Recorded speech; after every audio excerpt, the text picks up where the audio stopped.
Friends, ladies and gentlemen, in just a moment we are going to begin the funeral services. I would ask that if you have a cell phone or a pager, for you to please take a moment and turn it off or make sure that it is placed in the silent mode. Officiating today's services will be Rabbi David Minkus, here from Congregation Rodfei Zedek.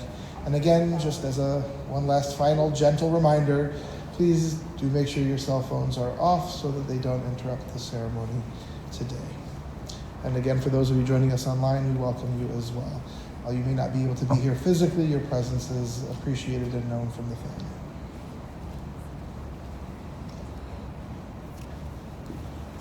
So we'll begin with a little slideshow before we begin with the formal ceremony.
the Jewish people respond to death with 3 words of blessing.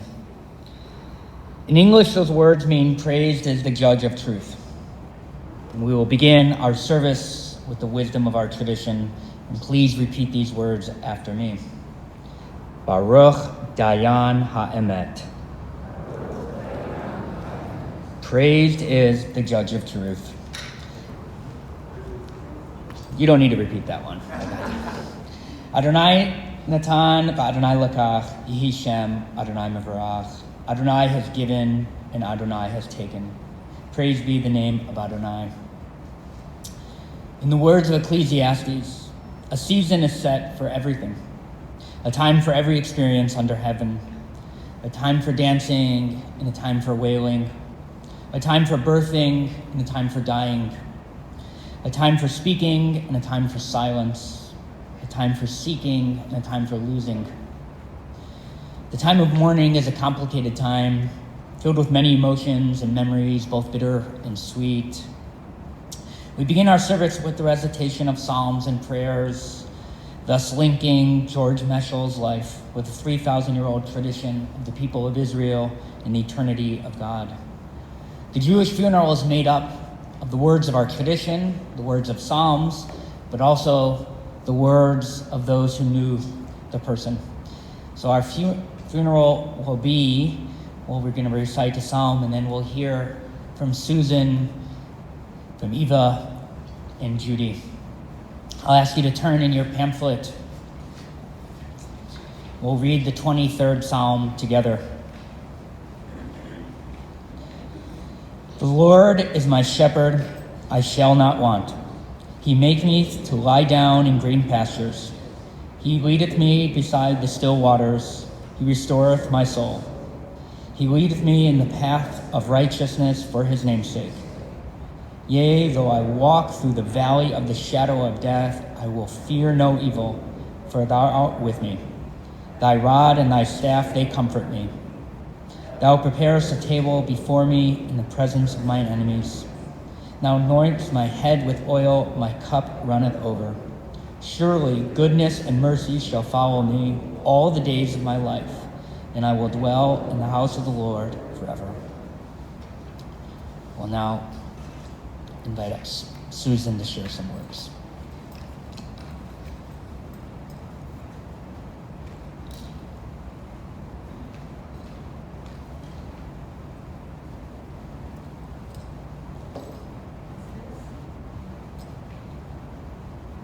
I hope this is working because I can't talk very loud.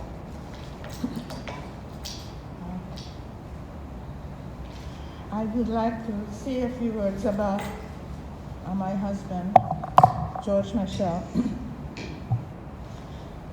His mother was born in Austria. The family were glass cutters for 3 generations. The father's family came from Galicia, Lemberg, now Lvov in the Ukraine. They were carpenters. George was born in 1934 in Budapest. He had an older brother, Károly. His family suffered persecution several years longer than other Jews in Hungary because they did not have Hungarian citizenship.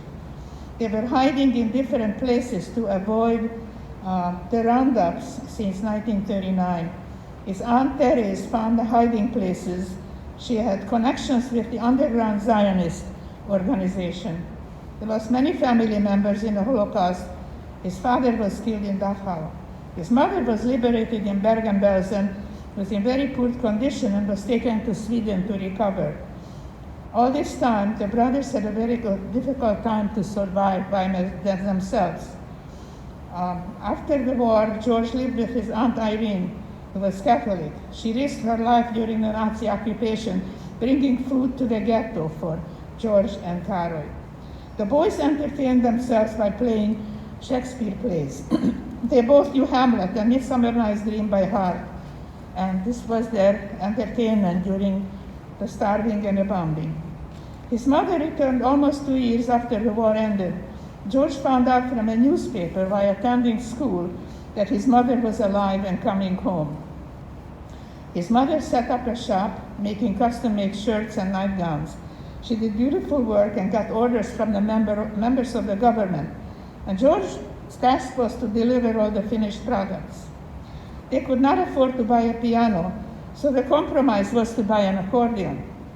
George was a talented musician from childhood. He had perfect pitch. This was noted by the family. When he was about 4 years old, his father took him to the opera, and when he came home, he was able to play all the melodies of La Bohème that he heard. He played classical music on the accordion too. As a teenager, he taught playing accordion to groups of soldiers and a class of Korean students. This was something that was a paid job, and he was glad to have it. Later, he was accepted to the Liszt Music Academy in a conductor program. This was a fantastic, well-known school all over Europe and probably in the United States too. It was a great honor to be accepted. He attended the Anna Frank Gymnasium, the only Jewish high school allowed behind the Iron Curtain. This is where we met at the Hanukkah party in 1952. The Hanukkah party was a yearly fundraiser. Opera singers and even a prize winner blind pianist performed. The pianist was actually related to my family. He also loved to play soccer from childhood and played well into his 60s at the Point with an international group. In his 50s, he had problems with his knee. He was scheduled for surgery. George pointedly asked the doctor if he will be able to play soccer afterwards.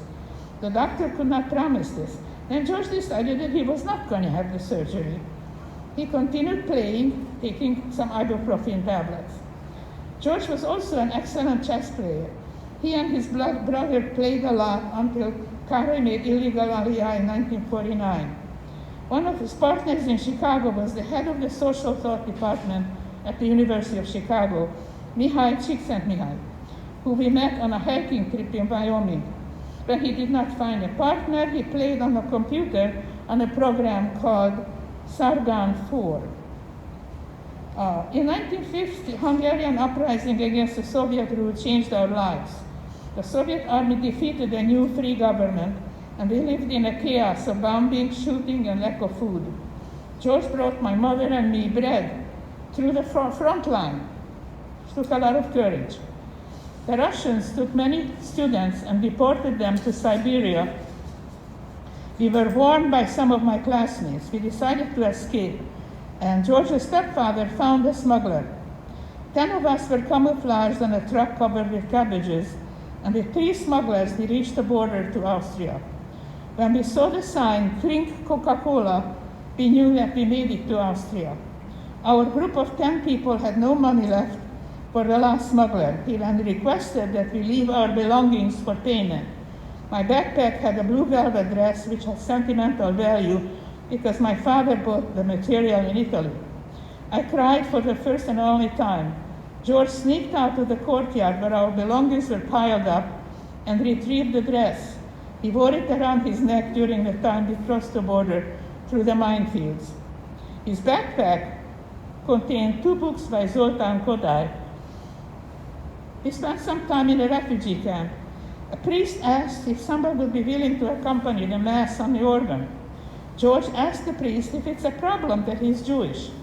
The priest was glad to have him. George offered to accompany the Mass on an organ which he never played before, much less following a Mass from the top of the church. It was an amazing sight that he could follow the service at all.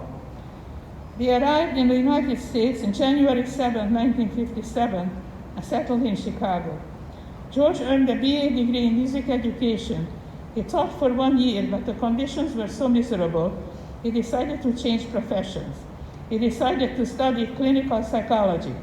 This motivation may have come from recalling a psychologist in Hungary who held a summer camp for traumatized children after World War II. George was in a camp and was impressed with this person. While he was without parents after World War II, while in graduate school, he continued teaching accordion in a music school. He was an excellent teacher. The school appreciated him, giving him bonuses several times. This he gave to me to buy clothes. Most of my clothes were from the Salvation Army, and George hated those. So that's why I got the bonuses.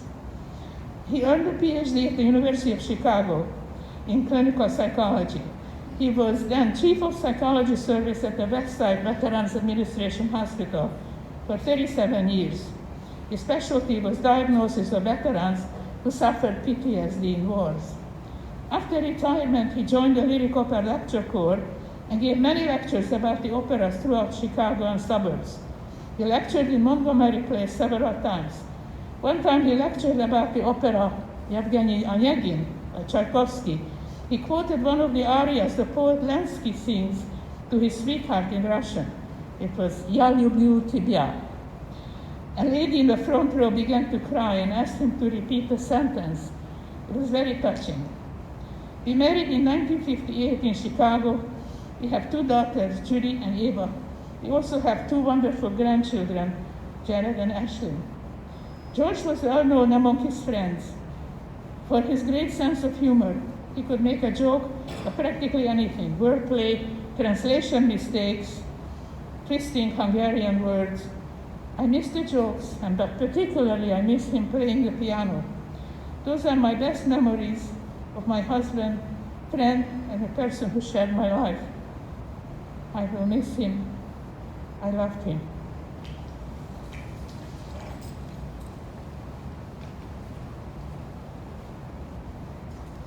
Invite up George's younger daughter, Eva.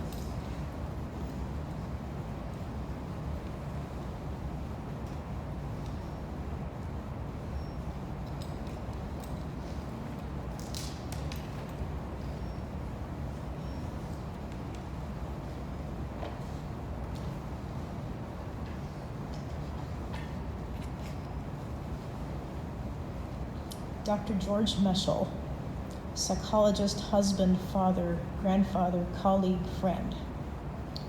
He used to say he didn't have a middle name because his family couldn't afford one. He used to say he liked going to the opera because there was no better place to take a nap. He used to say that he and his older brother, Karchi, were twins who were born 5 years apart.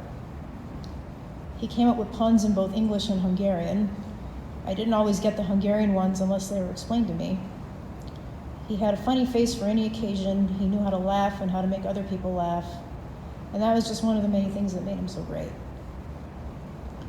It's because of my dad that I learned to love soccer before American football. He grew up with soccer in Hungary and never truly got over Hungary's loss to Germany in the 1954 World Cup Championships after a 32-game win streak. It was a tradition for him to go play soccer with friends on the fields at the promontory point.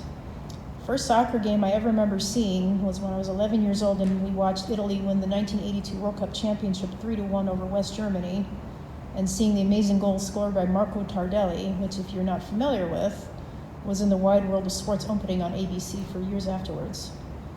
Eventually, Chicago got their own professional soccer team known as the Chicago Sting back then, and we went to see them play at Soldier Field.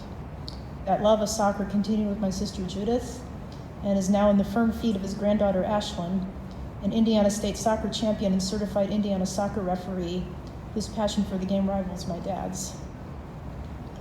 My dad endured more in his lifetime than anyone I've ever known, and yet he always had faith. Faith in people, faith in uncertain situations, faith in humanity. Despite everything my dad had been through, surviving the Holocaust while losing loved ones, fleeing the Soviet uprising in Hungary, coming to America and learning a new language and an entirely different culture, he was an optimist who always looked for the positive in any challenging situation. When I was going through a particularly hard time and he was being his usual encouraging, loving self, I asked him why he was so sure that things would turn out okay. He responded, if we don't have faith, then what do we really have? Keeping the faith that things happen for a reason and that believing that things will turn out for the best can lead to great reward. He was the personification of faith. My dad was surrounded mostly by women his entire life and was a role model for how women should be treated, admired, and respected. His own mother raised and nurtured him and his older brother Karchi into gentlemen. His Aunt Irene saved his life during the Holocaust. He adored his wife, my mother, for nearly 70 years, ever since they were teenagers. He loved and helped raise 2 strong-willed and minded, independent daughters who adored him and always looked up to him. It's not a coincidence that my husband Jason has many of the same qualities as my father, since he was also surrounded by many strong women his entire life, and shows the same level of encouragement, admiration, support, and respect. For my dad, music was almost as big a part of his soul almost as big a part of his soul besides his family. One of his first jobs in the United States was teaching accordion to students. And for years, he pulled that accordion out of the crawl space in our house and played Happy Birthday and Wunderbar every year for my mom and Judith and me. Even after Judith and I eventually left Chicago, he would just play it over the phone. Eventually, that tradition extended to his grandchildren, Jared and Ashlyn. And when the accordion became too heavy for him to lift, he shifted to the piano. He would listen to WNIB and WFMT, the two classical music stations in Chicago, constantly, and he knew just about every opera and every piece of classical music ever composed. He would go to the Lyric Opera House with our mother on Friday nights and with us for afternoon opera matinees on Sundays. He won prizes offered by WFMT Chicago Radio so many times that he was always forced to wait until a month had passed before he could try to call in and win again. Tickets to Ravinia, free CDs, etc. His piano was the staple of our living room, and he played the piano for his own pleasure and to accompany me on the clarinet, Judy on the viola, Ashlyn for piano duets, and anyone requesting him as a piano accompanist. After he retired from the VA hospital full-time, he spent years working with the education program at the Lyric Opera House, traveling and giving opera lectures in order to encourage the love of classical music and opera to others.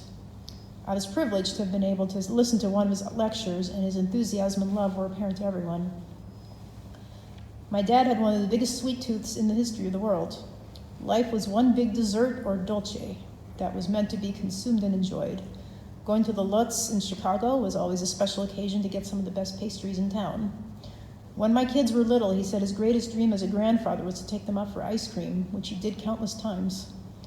Whenever he would get a gift, his first question was always, "Is it edible?" Sometimes it wasn't. You can't eat gin socks. But most of the time it was. In his recent years, his go-to dolces included his beloved raspberry Linzer cookies, DeBrandt's milk chocolate bars from Fort Wayne, and Jared's homemade tiramisu. My dad worked as a psychologist at the Veterans Administration Hospital at the University of Illinois in Chicago Circle campus.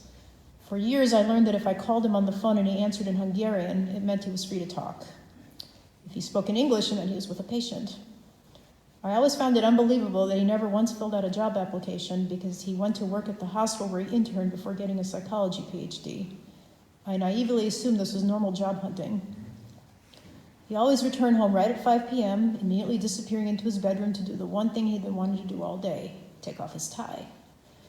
Once he was home, work was left behind and he was all about family. He took his professional responsibilities just as serious as his personal ones and was able to draw a line between the two. He was highly esteemed and admired by his colleagues who respected him as a professional and as a person. My father was an intellectual man with a brilliant mind, except when it came to, interestingly enough, mathematics. He hated it and had severe math anxiety, but that didn't stop him from trying to help me when I was stuck on a problem. Despite his ambivalence, he taught me about determination and endurance and how to tackle a problem, not quit until it was solved. That sometimes struggle can lead to great reward. He was our chauffeur at all times of the day and at night, for rides to and from the airport, to and from college, everywhere. He constantly offered rides to us, to everyone. When he went to Geneva, Wisconsin for his annual fall psychology conference, a mere half hour from Beloit College where I went, he snuck away from his meetings to drive to campus to take me to dinner at Domenico's, much to the envy of my dorm mates. Eventually, I acquired a nickname chauffeur, especially during the summers when taking my kids through various activities and commitments. I proudly carry that nickname for my dad.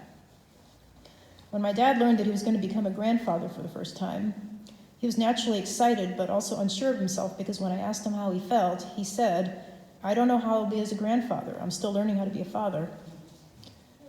I assured him that I was positive he would do a great job as a grandfather because he was already doing a great job being our dad.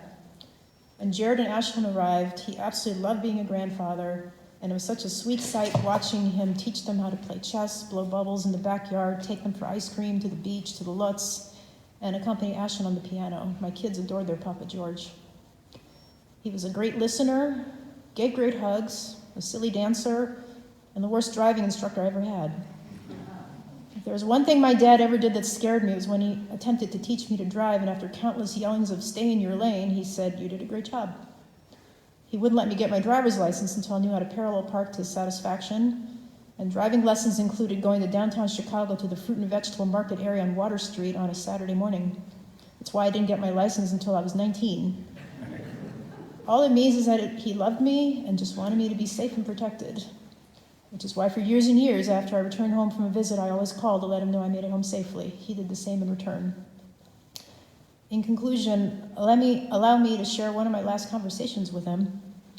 While visiting him at Montgomery Place in June of 2022, I was telling him about one of my favorite childhood memories was of the two of us meeting in downtown Chicago on New Year's Eve and going out to lunch at Hamburger Hamlet, where, being the utmost gentleman, he always ate his burger with a knife and fork, then taking a walk along Oak Street Beach, despite the cold, and then afterwards going to the Music Box movie theater for a classic comedy of Marx Brothers or Laurel and Hardy. He looked at me and he said, "I'm sorry if I don't remember that."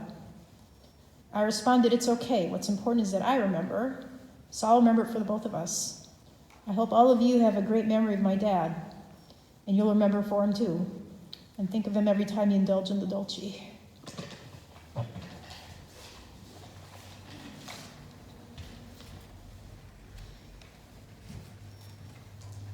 And invite Judy.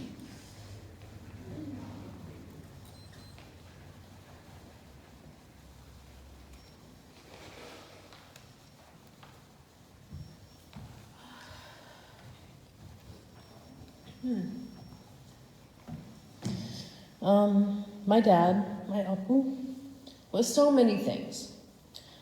I don't mean that he played a lot of roles, which he did.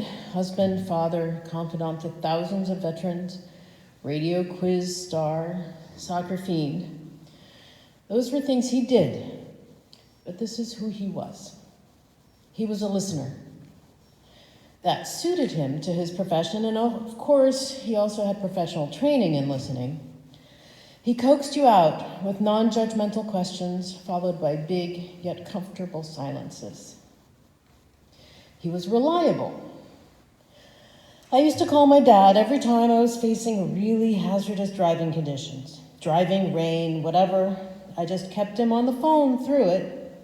He never said no to talking with me, whether he was at dinner or even while driving, like he shouldn't have. I would always say, "Is now a good time?" And he would never say no, although I would eventually discern it wasn't a good time to call. He stretched convention. My dad taught me to play chess. I am lousy at it. I can't see more than 2 moves ahead, but he taught me, and that was unusual to teach a girl. He taught Eva tennis. He also taught me soccer, which was even more unusual. We would be out on Stag Field kicking the ball around when I was, 12, 13, whatever. Some of the UFC African students would be amused, pointing at this short, stocky, middle-aged guy teaching a little girl soccer. Even when he was 80, when he saw a soccer ball, he looked at it like a 5-year-old. He was still ready to run after it and was annoyed that his body wouldn't do what he wanted to do. But if you really wanted to know my dad, know this. He was a musician, through and through. My dad was a deeply talented musician and had a phenomenal ear. Even weeks before the end, he was able to tone match on the piano. His talent was recognized when he returned from his first opera, La Bohème, at age 4 and sat down at the piano and started playing the opera. He went from high school to the Liszt Academy. It was extremely competitive. Not just to get in, but to stay in. He was studying to be a conductor. When he left Hungary, he couldn't bring much, but he made sure to bring one of his music textbooks. My mom used to say that the piano for him was like air, essential. With all the music he played in his life, Dad said what he was most proud of was when he stepped in to play accordion with a band made of Roma musicians. Dad's own band was playing at a dance where the Roma band was playing next, and they let Dad sit in. After playing a set, the band leader said, "My dad should have been born a gypsy," his word, because that's how well he played. My dad said that was the highest possible praise. He loved opera and wanted to help others appreciate it as he did. So he joined the lyric opera lecture corps, talking to pretty much anyone who would listen about different operas. He drove many, many thousands of miles to do this. He would get assigned to a library here or a senior center there or this place in South Bend. His practice was to select the more obscure operas, and he made his own tapes. The Lyric used to give you a cassette or CD of selections that you could play to illustrate what it was you were talking about. And he never agreed with the selections that they made, nor the performances that they used. So he would make his own, even going in with his selections and having them, the lyric opera, digitize it and make it into a CD. Making his own recordings was a sign of another essential part of him. Dad believed in high standards and believed you could meet them. He really had a problem with other people not doing music as well as they ought to, other people being me, especially when it was the piano. He was unable to help himself calling out from the kitchen at a missed note when I was practicing. As late as 2 weeks before he stopped being able to walk, he asked me to play the same song on the viola for him over and over again, and I thought it was the dementia. Eventually, I realized he was making me practice. Still, he was always trying to make other people better. That was his whole mission at the Veterans Administration Hospital. Imagine listening day after day to people who had been hurt, scarred physically and emotionally by war, especially when you have been a refugee and lost family in the camps. But he helped. He made them better, day after day. Dad initially retired from the VA, but they brought him back. In the second go-round, he got paid per client, and all the other psychologists doing this went through the assessment rapidly because it was piecework. But not him. He cared more about doing a thorough evaluation, and he had clients who talked with him who had never told their stories before. High standards. But those standards didn't get in the way of compassion. Before leaving Hungary, he taught music to a group of North Korean students who had come to study in Hungary. They were terrible music students, but he passed them. Why? It was extremely important to them that they got to stay in Hungary because things were so much worse in North Korea. Dad knew what it meant to live under totalitarian rule. So he gave them easy grades so they could stay, trying to make things better for others. Better for others, that is, unless they were squirrels. He was eternally at war with squirrels. My dad wanted a backyard, but it was my mother who planted a pear tree. The problem is that when it would actually be worth picking the ripe fruit off the tree, the squirrels would all go to town on the fruit. And so it became an annual ritual where my dad, although he would not buy his own squirrel trap, would borrow one for the summer from one of his psychology colleagues. And so, regularly, he would load the squirrel trap containing a very unhappy squirrel into the trunk of his car, drive to the midway, and release the squirrel. Could have been the same squirrel every time. Who knows? As borrowing the squirrel trap shows, he was tight with a penny. As late as 2018, he was climbing atop the dryer to reattach the vent, an 84-year-old gymnast. Why? The dryer vent would come apart, and he would not have a handy person out. This is why I asked for my birthday from Eva and her family to install a proper converter from 15-inch to 14-inch circumference, because Dad kept climbing up to attach more duct tape. He could go to 3 places to compare prices for milk and not get it because he felt it was too expensive and he knew a sale was coming on Thursday. We had a series of VW Bugs, rusted to look like they had bullet holes. I remember the white one had a wire holding the floor to the frame. But the Beetles were cheap. He spent the last few years wandering Hyde Park, checking parking meters for change. And it worked, to the tune of perhaps $10 a week. He chose his walking routes by how many machines there were. But with all the frugality, buying a fur coat for my mom for the opera was no question okay, or anything she wanted. They were sweet on each other their entire lives. I remember asking about when they first met, and he said, she was so cute, all wistful. It was adorable. He loved her so much. He loved us so much. There used to be a fountain in the courtyard behind the Reynolds Club. I was perhaps 4 years old, and leaning into that fountain when I suddenly flipped over and fell into it. I got out, and my dad took off his shirt to cover me up with something dry. And I looked up at him and said, "You're a good friend." That's who he was, my dad. A good friend, a loving man who tried to make things better for everyone he met. I will never be loved the way he loved me. I miss him so much.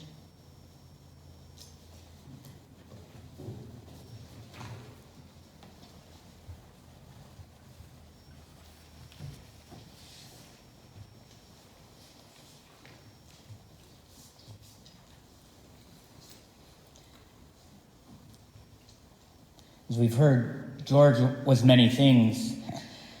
We heard about his talent and his passion for soccer. And I think if you lived in Hyde Park in the last 40 to 50 years, you probably saw George playing soccer at the point. What was made clear to me that in these games he was also somewhat of a peacemaker, as these games were ethnically diverse and he met and played with many people, some of whom harbored hatred for Jews, but whether it was his play or his demeanor, he disarmed them, making them aware, maybe only on this highly local level, that their feelings were nothing more than ignorance and their own problem. We heard about his passion for chess. He was an avid chess player, and he wasn't the chess prodigy as a child that his brother was, but after their many, many years of separation, and they finally reunited when Susan and George were able to clear all the immigration hurdles and went to visit his brother in Israel. And sadly for his brother, he finally beat him. As we heard, he was certainly a musician and a lover of music. He was also a teacher of music, sometimes painfully, but a teaching and a passion for teaching that continued. He was also a great explainer. He could teach complicated topics and theories to his children. He had a great sense of humor. He had a passion for walking. It took me a long time to realize that they didn't live around the corner for me, since I would see Susan and George walking on my block all the time. And it wasn't until visiting Susan this summer that I realized they lived many blocks away from me, but that they were just always out walking. I imagine it was to the point, but maybe it was just an opportunity to be together.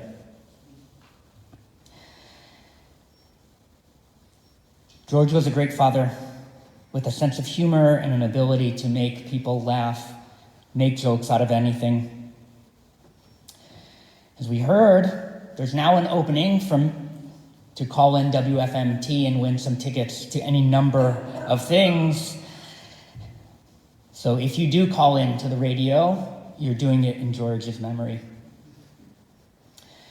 And I just want to call our attention to the story that Susan shared one more time about how George saved Susan's velvet blue dress, wrapping it around his neck.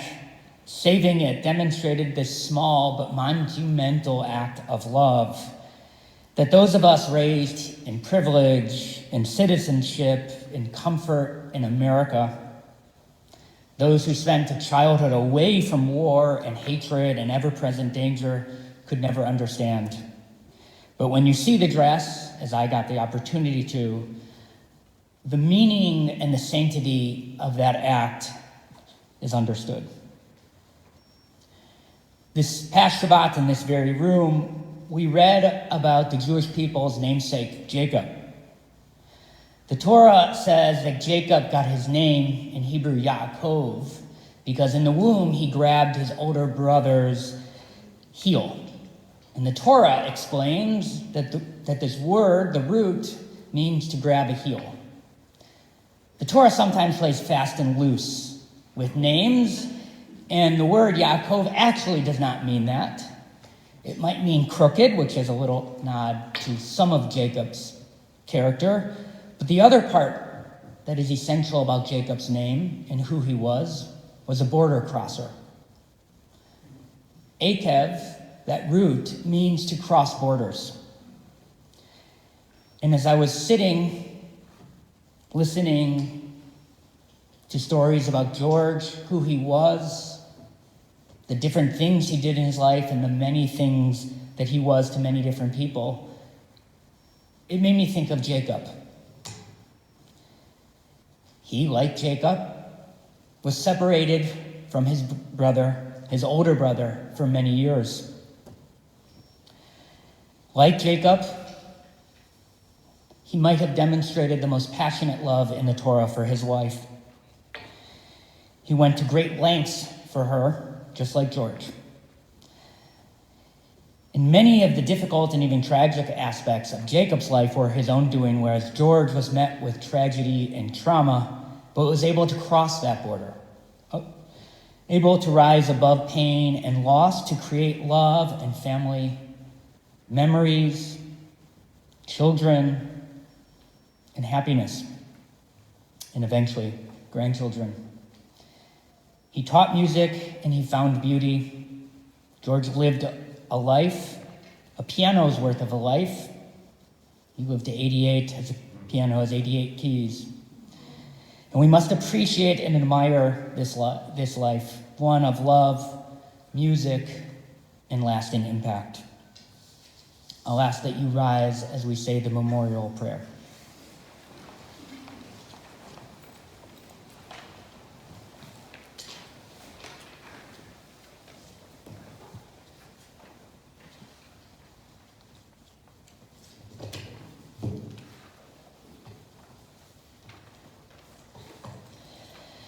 El Molei Rachamim, Shochen Bamromim, Hamatzeh Menucha, Nachona Tachat Kanfei Hashchina, Ba'malot Kedoshim Utaharim, Kezohar Harakia Mashkevim, Et Nishmat Ariel Lev Bin Yitzchak V'Malka, Shahalach Le'olamo Bagan Eden Tacha Menuchato, Ana Ba'al Harachmim, Chastiru Beseter Kenetecha Lo'olamim, Utzror Bitzror, Hachaim Et Nishmato, Adonai hu nachato v'yanuach b'shalom al mishkavo v'nomar amen. El Molei Rachamim, exalted, compassionate God, grant infinite rest in your sheltering presence among the holy and pure to the soul of George Meschel, who has gone to his eternal home.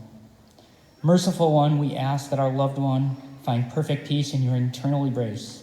May his soul be bound up in the bond of life. May he rest in peace, and let us say, Amen.